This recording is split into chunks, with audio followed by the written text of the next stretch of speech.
믿기지 않는 일이 벌어졌습니다. 한국 기업 하나가 베트남을 떠나자 나라 전체가 혼란에 빠졌는데요. 처음엔 모두가 비웃었습니다. 그냥 렌털 회사 하나 빠진 게 무슨 문제냐고 말이죠. 하지만 일주일도 안 돼 병원에서는 물이 끊기고 학교에선 아이들이 갈증을 호소했습니다. 안녕하세요. 저는 베트남 하노이에 사는 판반 뚜언입니다. 상공부에서 외국인 투자 관련 정책을 담당하고 있어요. 20년 넘게 이 일을 해오면서 수많은 외국 기업들이 베트남에 들어왔다가 떠나는 모습을 지켜봤습니다. 그런데 한국과의 인연이라고 할까요? 제가 대학 시절 한국 교환학생 프로그램에 참여했던 경험이 있어서 한국 기업들에 대해서는 남다른 관심이 있었죠. 그때만 해도 한국 기업들을 보면서 참 부지런하다는 생각만 했습니다. 삼성, LG 같은 대기업들은 이미 베트남에 뿌리를 내리고 있었고 중소기업들도 하나둘씩 들어오고 있었거든요. 그런데 2년 전 어느 날 제 책상 위에 한 장의 보고서가 올라왔습니다. SK매직 베트남 법인 설립 승인건이라는 제목이었어요. 솔직히 말하면 처음엔 별 관심이 없었습니다. 또 하나의 외국 자본이 들어오는군이라고 생각했죠. 보고서를 대충 훑어보니 가전제품 렌털 사업을 한다고 나와 있었습니다. 그때 저는 속으로 웃었어요. 렌털? 그건 선진국 문화지. 우리 베트남 사람들은 물건을 사는 것을 좋아하는데 빌려서 쓴다고. 제가 담당 공무원으로서 SK매직 관계자들과 첫 미팅을 가졌을 때의 기억이 생생합니다. 한국에서 온 임원 2명이 정중하게 인사를 건네며 사업 계획을 설명했어요. 그들은 베트남 소비자들에게 새로운 라이프 스타일을 제공하고 싶다고 말했습니다. 저는 그 말을 듣고 마음속으로 생각했죠. 한국 사람들은 정말 이상주의적이야. 현실을 몰라도 너무 모르네. 몇 달 후 시장 조사 보고서에서 흥미로운 내용을 발견했습니다. SK매직이 호치민과 하노이 몇몇 매장에서 제품이 예상보다 잘 나간다는 내용이었어요.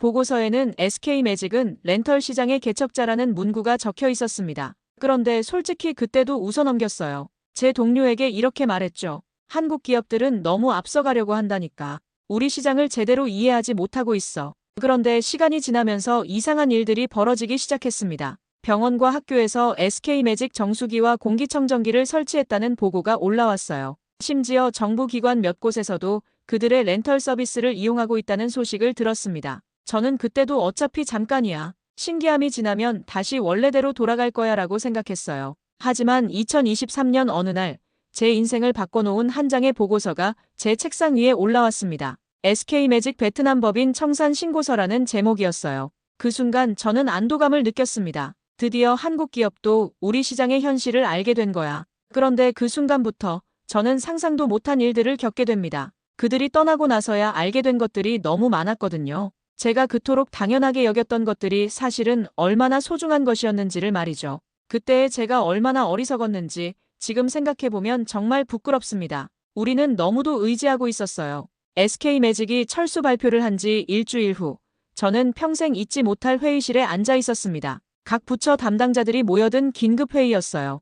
회의 주제는 SK매직 철수 후 대응 방안이었습니다. 그런데 회의가 시작되자마자 저는 충격적인 사실을 알게 됐어요. 보건부 담당자가 먼저 입을 열었습니다. 현재 전국 병원 300여 곳에서 SK매직 정수 시스템을 사용하고 있습니다. 이들이 철수하면 즉시 대체 서비스를 찾아야 해요. 교육부 담당자도 이어서 말했죠. 학교도 마찬가지입니다. 특히 유치원과 초등학교에서는 아이들 건강 때문에 정수기가 필수인데 SK매직 제품 비중이 생각보다 높습니다. 저는 그 순간 등골이 서늘해지는 것을 느꼈어요. 제가 그토록 무시했던 한국 기업이 우리 사회 곳곳에 이렇게 깊숙이 들어와 있었다니요. 회의실 분위기는 점점 무거워졌습니다. 대체 업체는 있습니까? 부장님이 물어봤을 때 저는 자신 있게 답했어요. 중국계 업체들이 많이 있습니다. 가격도 더 저렴하고요. 그런데 그 순간 환경부 담당자가 고개를 저으며 말했습니다. 문제는 관리입니다. SK매직은 제품을 파는 게 아니라 서비스를 제공했어요. 정기 점검, 필터 교체, 고장 수리까지 모든 것을 책임졌습니다. 며칠 후 제가 예상했던 일들이 현실로 나타나기 시작했어요. 병원과 학교에서 사용하던 정수 시스템에 문제가 생겨도 연락할 곳이 없었습니다. SK매직 고객센터는 이미 문을 닫았고 현지 기술진들도 모두 해고된 상태였거든요. 첫 번째 민원 전화가 걸려온 것은 월요일 아침이었습니다. 하노이 시내 한 초등학교 교장 선생님이었어요.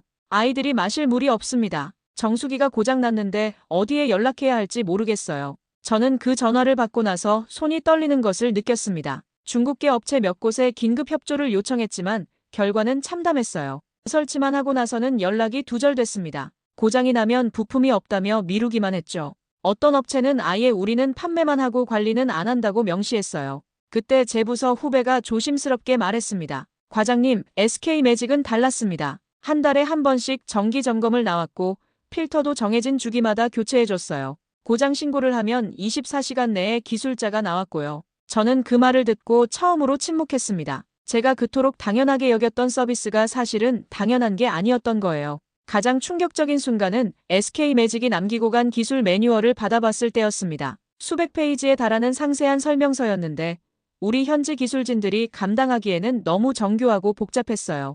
그들이 우리에게 제공했던 것은 단순한 제품이 아니었습니다. 그들은 기술과 노하우, 그리고 신뢰를 함께 제공했던 거였어요. 그날 밤, 저는 집에 돌아가서 아내에게 말했습니다. 여보, 내가 한국 기업을 너무 우습게 봤나 봐. 아내가 물었죠. 무슨 일이야?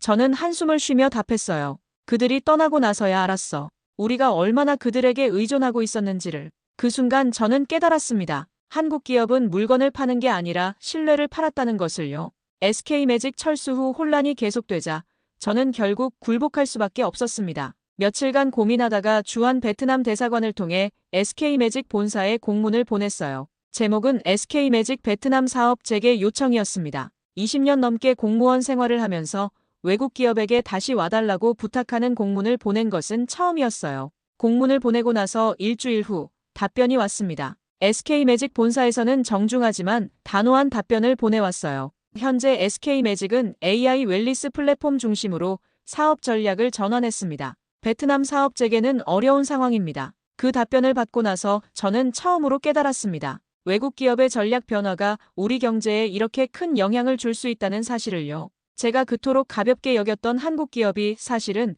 우리 사회의 중요한 일부가 되어 있었던 거예요. 그날 저녁 저는 사무실에 혼자 남아서 한국 기업 관련 보고서들을 처음부터 끝까지 다시 읽었습니다. 삼성, LG, 현대 같은 대기업들뿐만 아니라 중소기업들까지 포함해서 말이에요. 그러면서 제가 놓쳤던 부분들이 하나씩 보이기 시작했어요. 한국 기업들은 단순히 제품을 파는 게 아니었습니다. 그들은 기술 교육도 함께 제공했고 현지 직원들을 체계적으로 훈련시켰어요. SK매직의 경우도 마찬가지였죠. 베트남 직원들에게 한국식 고객 서비스를 가르쳤고 정기적으로 한국 본사에서 교육을 받게 했습니다. 창가에 앉아서 하노이 시내를 내려다보며 혼잣말로 말했습니다. 우리가 너무 당연하게 여겼던 것이 사실은 선물이었다. 그 순간 제 휴대폰이 울렸어요.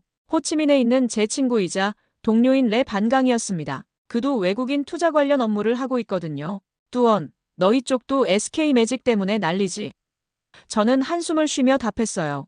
응, 정말 골치 아파. 너희는 어때? 우리 쪽도 마찬가지야. 특히 외국인 거주 지역에서 난리가 났어. 한국 교민들이 가장 많이 쓰던 서비스였거든. 이제 와서 보니 정말 괜찮은 회사였던 것 같아. 전화를 끊고 나서 저는 다시 한번 깊이 생각해봤습니다. 제가 한국에서 교환학생으로 지냈던 시절을 떠올려봤어요. 그때 경험했던 한국 사람들의 꼼꼼함과 책임감이 이제야 이해되기 시작했습니다. 그들이 작은 일도 대충 넘어가지 않고 끝까지 책임지려고 했던 모습들이 말이에요. 이튿날 아침, 저는 부서 회의에서 솔직하게 말했습니다. 제가 한국 기업들을 너무 우습게 봤던 것 같습니다. 앞으로는 더 신중하게 접근해야겠어요. 부장님이 물었죠. 무슨 뜻인가? 저는 차근차근 설명했어요. 한국 기업들은 단순히 이익만 추구하는 게 아니라 장기적인 관점에서 현지 시장을 키워나가려고 합니다. 그런 점에서 다른 나라 기업들과는 확실히 다른 것 같아요. 그날 이후로 저는 한국 기업들을 완전히 다른 시각으로 보게 됐습니다. 새로운 한국 기업이 투자 신청을 하면 더 꼼꼼히 검토하고 그들의 사업 계획을 진지하게 들여다보게 됐어요. 그리고 가능한 한 많은 지원을 해주려고 노력하게 됐습니다. 아내에게 말했죠. 여보, 나는 이제 한국을 다르게 봐. 그들은 정말 다른 나라야. SK매직 사태 이후 한 달이 지나면서 저는 더 큰 그림을 보기 시작했습니다. 사무실에 앉아서 베트남 내 한국 기업 현황을 다시 정리해봤어요. 자료를 보니 정말 놀라웠습니다. 한국 기업들이 베트남 경제에 미치는 영향이 제가 생각했던 것보다 훨씬 컸거든요. 제조업 분야만 봐도 그랬어요. 삼성과 LG는 이미 베트남 최대 수출 기업 중 하나가 되어 있었습니다. 그런데 중요한 건 그들이 단순히 공장만 세운 게 아니라는 점이었어요. 현지 부품업체들을 체계적으로 육성하고 베트남 엔지니어들을 한국으로 보내서 교육시키고 있었습니다. 제가 직접 확인해 본 사례가 있어요. 하노이 근교에 있는 한 부품업체 사장을 만났는데 그분이 이렇게 말하더라고요. 삼성과 거래하기 전까지는 우리가 이런 정밀한 부품을 만들 수 있을 거라고 상상도 못했습니다. 그런데 삼성에서 기술자를 보내서 1대1로 가르쳐 주더라고요. 덕분에 지금은 다른 외국 기업들과도 거래할 수 있게 됐어요. 이런 이야기를 들으면서 저는 SK매직 사태를 다시 생각해 봤습니다. 그들도 마찬가지였을 거예요. 단순히 정수기와 공기청정기를 렌털해 주는 게 아니라 베트남 사람들에게 새로운 생활 문화를 전파하고 있었던 거죠. 어느 날 저는 SK매직에서 일했던 전 직원을 만날 기회가 있었어요.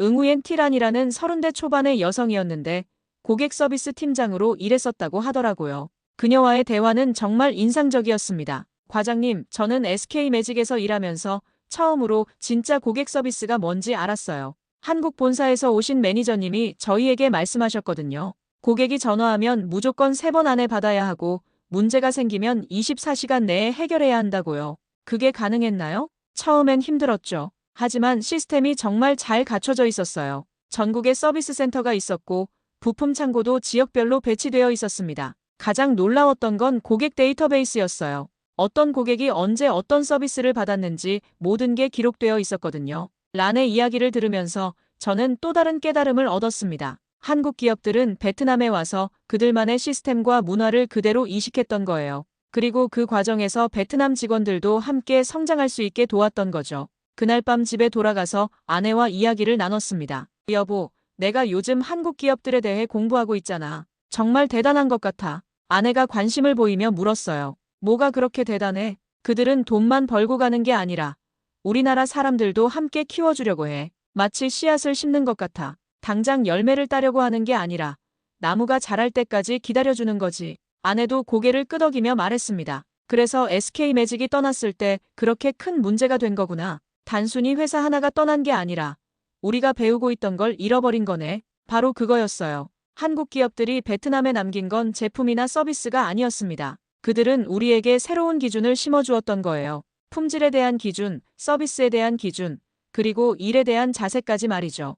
SK매직 철수 2달 후 저에게 인생 최악의 순간이 찾아왔습니다. 부장님이 갑자기 저를 부르더니 심각한 표정으로 말씀하셨어요. 뚜원, 베트남 총리실에서 연락이 왔다. SK매직 사태 관련해서 보고서를 요구하고 있어. 그 순간 제 머리가 하얘졌습니다. 총리실에서 직접 관심을 갖는다는 건 이 문제가 단순한 기업 철수 건이 아니라는 뜻이었거든요. 부장님이 계속 말씀하셨어요. 특히 병원과 학교 정수 시스템 문제가 언론에까지 나갔어. 야당에서도 정부 대응 부실을 지적하고 있고 일주일 후 저는 국회에 출석해야 했습니다. 국정감사였어요. 제가 20년 넘게 공무원 생활을 하면서 국정감사장의 증인으로 나간 건 처음이었습니다. 그 자리에서 야당 의원이 저에게 날카로운 질문을 던졌어요. 판반 뚜원 과장, SK매직 사업 승인 당시 어떤 검토를 했습니까? 저는 떨리는 목소리로 답했습니다. 당시에는 일반적인 외국인 투자 절차에 따라 검토했습니다. 그럼 그들이 철수할 경우 파급 효과는 검토하지 않았다는 말입니까? 그 질문을 받는 순간 저는 아무 말도 할 수 없었어요. 정말 그랬거든요. 저는 SK매직을 그저 작은 렌털 회사 정도로만 봤었으니까요.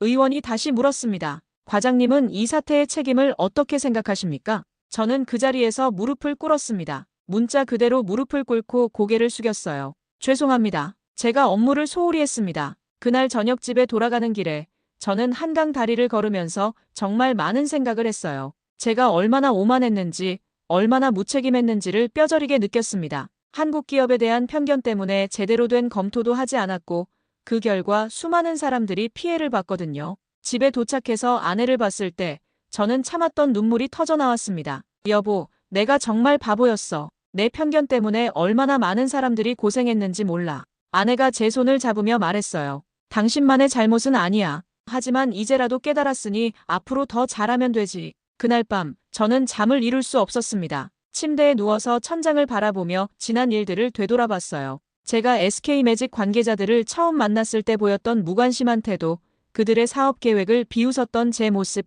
그리고 철수 발표를 듣고 안도감을 느꼈던 그 순간까지요. 특히 가슴 아팠던 건 SK매직에서 일했던 베트남 직원들이었어요.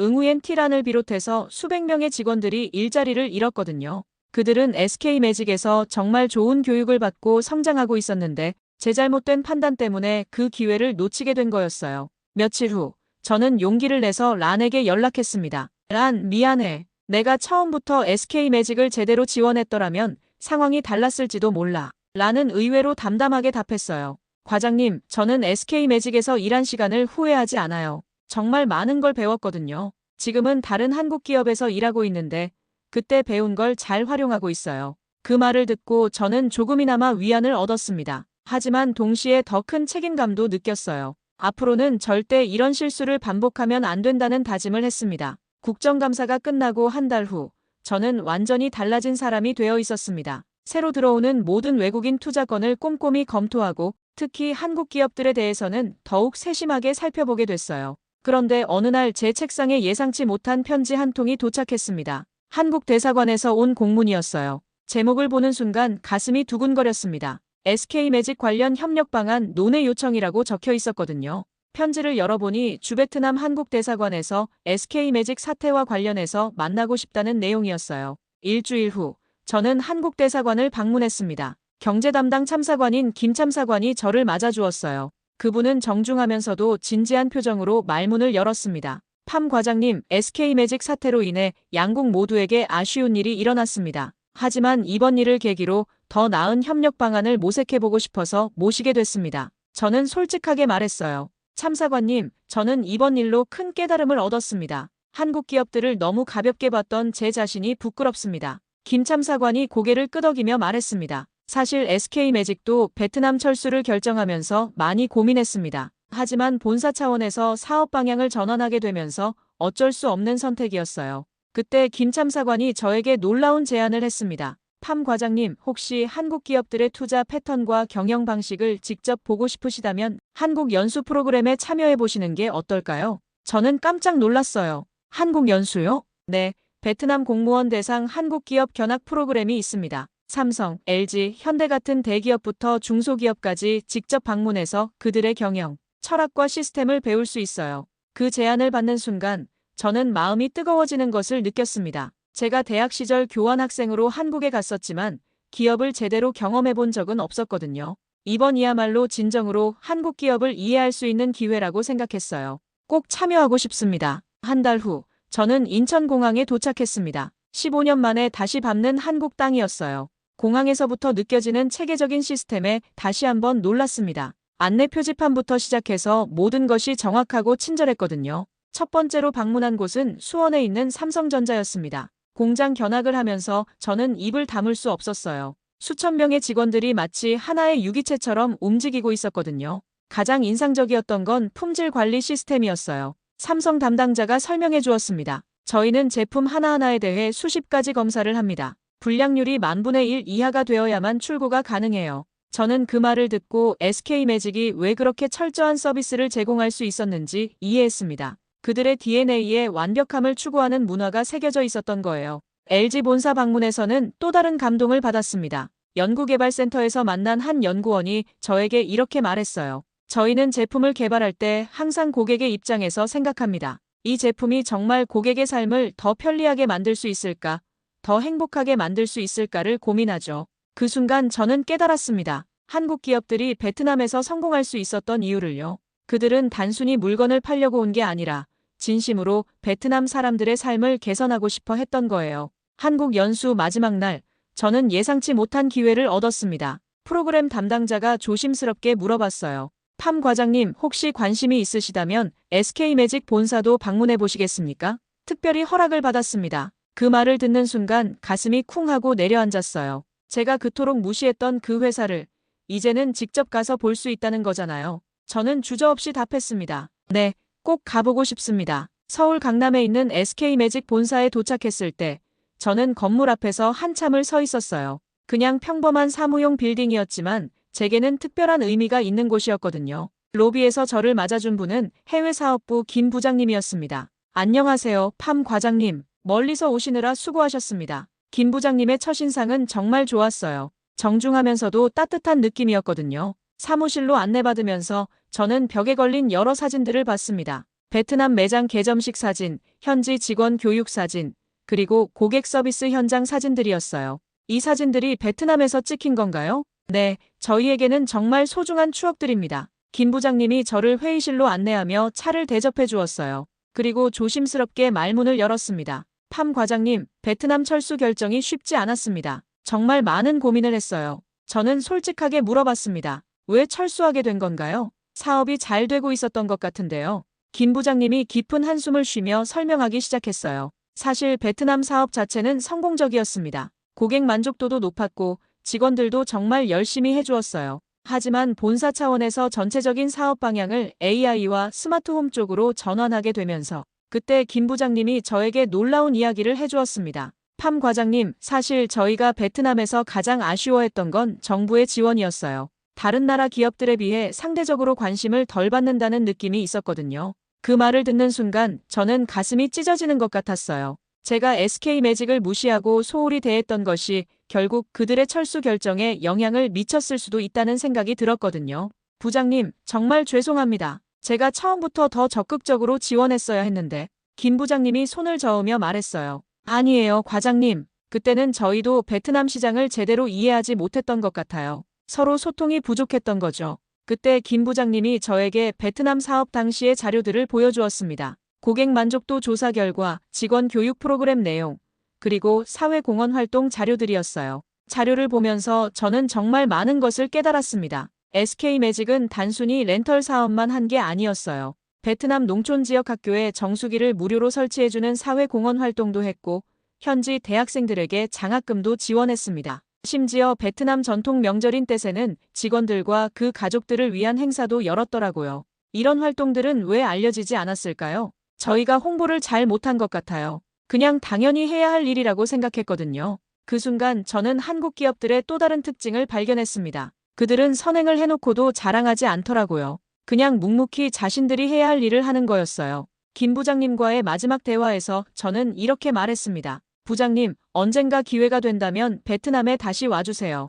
이번에는 제가 제대로 도와드리겠습니다. 김 부장님이 미소를 지으며 답했어요. 고맙습니다, 과장님. 그날이 오기를 저희도 기다리겠습니다. 한국에서 돌아온 지 석 달이 지났습니다. 저는 완전히 다른 사람이 되어 있었어요. 이제 새로운 한국 기업이 투자 신청을 하면 제가 가장 먼저 달려가서 도움을 드리려고 합니다. 그리고 그 결과는 정말 놀라웠어요. 지난달에는 한국의 중소바이오 기업이 베트남 진출을 문의해 왔습니다. 예전에 저였다면 서류만 확인하고 끝났을 텐데 이번에는 직접 그 회사 대표를 만나서 상세한 사업 계획을 들어봤어요. 그리고 베트남 시장 진출에 필요한 모든 정보를 제공해 드렸습니다. 그 회사 대표분이 저에게 이렇게 말하더라고요. 과장님 덕분에 베트남 진출에 대한 확신이 생겼습니다. 한국에서 이런 지원을 받기도 어려운데 베트남에서 이렇게 도움을 받을 줄은 몰랐어요. 그 말을 듣고 저는 정말 뿌듯했습니다. 제가 드디어 한국 기업들에게 도움이 되는 사람이 된 것 같았거든요. 더 놀라운 일도 있었어요.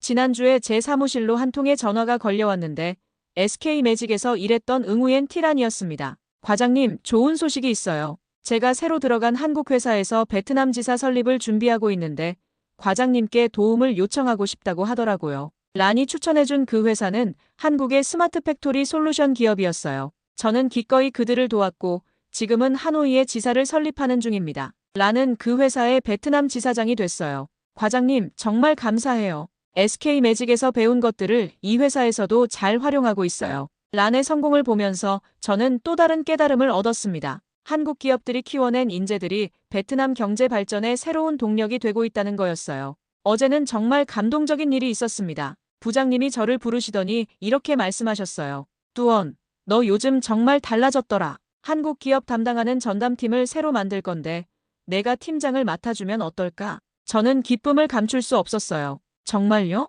제가 할 수 있을까요? 물론이지. 너만큼 한국 기업을 잘 아는 사람이 우리 부서에 또 있나? 그날 밤 집에 돌아가서 아내에게 말했습니다. 여보, 나 이제 한국 기업 전담팀장이 됐어. 아내가 환하게 웃으며 말했어요. 축하해. 당신이 그동안 얼마나 열심히 공부했는지 내가 다 봤어. 정말 자랑스러워. 지금 제 사무실 벽에는 한국에서 가져온 사진 한 장이 걸려 있습니다. SK매직 본사에서 김 부장님과 찍은 사진이에요. 그 사진을 볼 때마다 저는 다짐합니다. 앞으로는 절대 편견을 갖지 않겠다고, 모든 기업을 진심으로 도우겠다고 말이에요. 최근에 정말 기쁜 소식이 하나 더 있었어요. 한국 대사관에서 연락이 와서 베트남 한국 경제협력 우수 공무원상을 받게 됐다는 거예요. SK매직 사태 때문에 국정감사까지 받았던 제가 이제는 상을 받게 된 거죠. 시상식 날, 저는 이렇게 소감을 말했습니다. 저는 실수를 통해 배웠습니다. 편견이 얼마나 무서운 것인지, 그리고 진정한 파트너십이 무엇인지를 말이에요. 앞으로도 한국과 베트남 사이의 가교 역할을 하겠습니다. 지금도 가끔 SK매직이 베트남에 있었으면 어땠을까 하는 아쉬움이 듭니다. 하지만 그들이 저에게 남겨준 교훈 덕분에 지금의 제가 있다고 생각해요. 저는 이제 한국 기업들의 진정한 파트너가 됐습니다. 그리고 언젠가는 SK매직도 다시 베트남에 돌아올 거라고 믿어요. 그때는 제가 제대로 된 환영을 해드릴 겁니다.